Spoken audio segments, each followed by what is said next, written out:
Hi, everyone. I'm Margaret.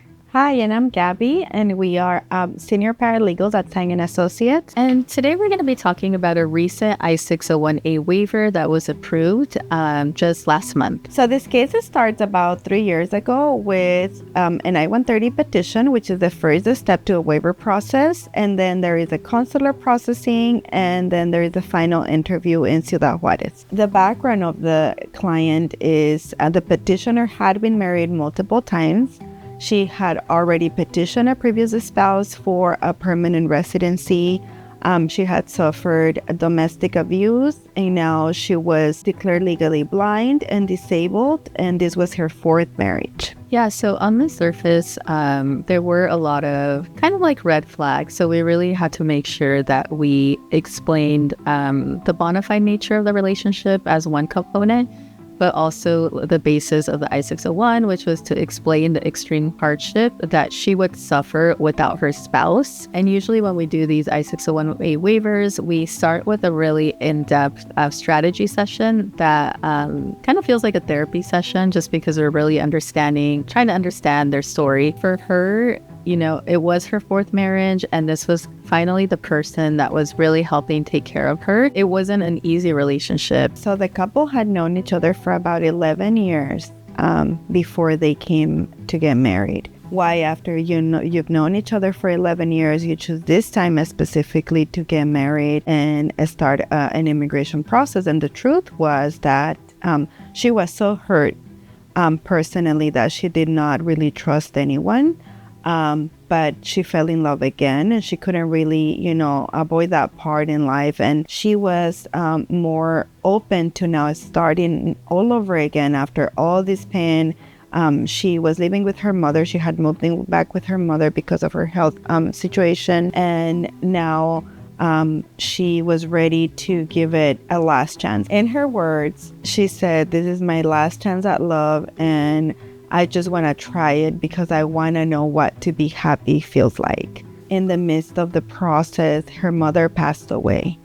And I think that just proved that it was much more important for her to take that chance, because she would have been all alone, going through another hardship in life. One thing about our clients is that they're usually, they come from immigrant families, and they've usually gone through a lot of trauma. So because they've suffered already tremendously, they don't really divulge easily a lot of information. So it does take, like Gabby said, I think in that initial session it is important, but they probably share about 25% of their actual hardships. And sometimes it's not until we see a medical document where we find out, you actually had a stroke, and it's something that they never shared with us. But sometimes it's, either they're embarrassed, or they feel like it's not enough, or they feel like it's insignificant and it's not the worst thing that's happened to them. We like to present as much as we can because it is a discretionary case, especially, during these times. We just want to make sure that we are presenting the best case possible. This is because, yes, the government is now a little bit more strict, and they want to confirm and reassure that you're not just getting married for the purpose of a green card. She was an immigrant herself.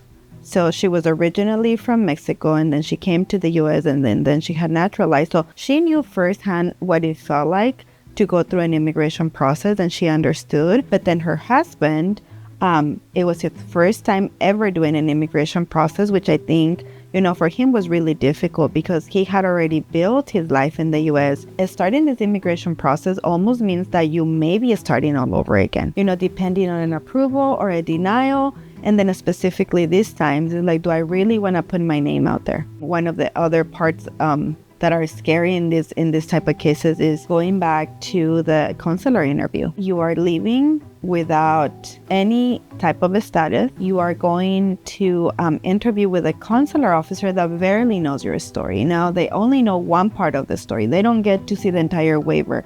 USCIS has already approved the waiver, but consulate has the last word on your case. These clients decided they wanted to travel from California to Ciudad Juárez by bus. They were even scared of going in a plane, flying over to Ciudad Juárez because of the whole political climate. Usually we are on a standby throughout the entire process.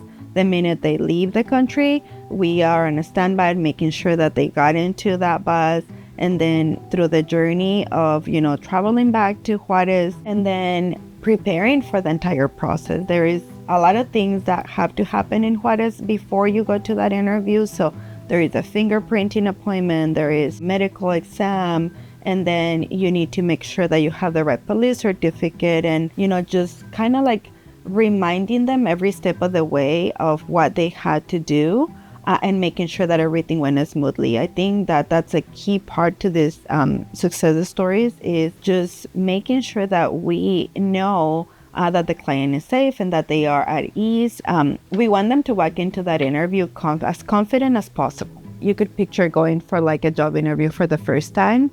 I feel like that's exactly what it feels like. Added the pressure that you are now leaving everything and going without a guarantee that you're going to be able to come back. So as professionals, our job is to make sure and ensure that we are doing our job 200% correct. Thankfully, this case was approved. What was really special was that the client was sharing every milestone that they were going through and achieving in Mexico. At the end, they shared a video of the celebration they do back at the motel when they get a case approved. So they had a mariachi playing, and everyone was clapping, and they received them in such a warm way that you can feel it.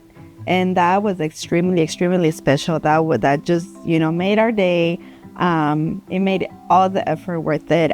It was just something where, you now can see that there is a rainbow at the end.